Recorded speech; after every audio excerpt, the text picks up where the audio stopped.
Okay. All right, it's time to do the lab. As you know, the last lesson was just very much an overview.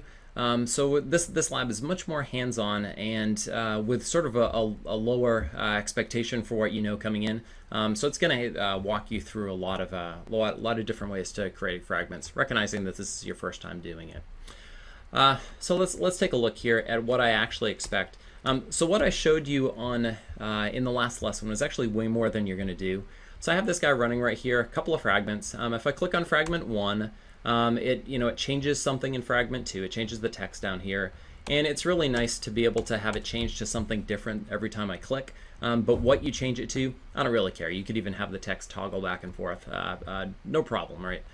And fragment 2, when you click on it, it should change the color of fragment 1, and that's all it has to do. I had changed it to fragment 2.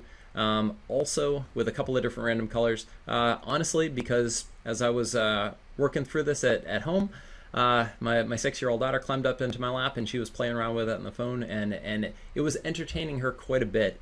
So I figured, she likes colors. Let's look at some color combinations, right? So you do not have to do the second color if you don't want. The other thing with the grid, don't need to touch it, right? That was purely only for the sake of demoing sort of how we can dynamically add fragments at runtime, right? So not needed at all. So that is the first part of the lab. The second part is going to deal with actually placing fragments on different devices, right?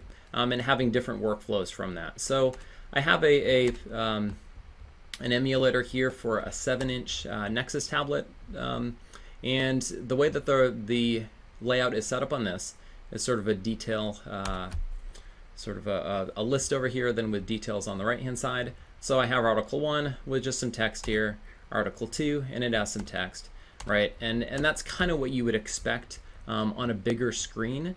Now, as far as what that does when you're on a screen that's too small, I'm not going to demo that for you now. Hopefully you'll be curious enough to play around with that and take a look at what it looks like on a phone as well when you do the lab.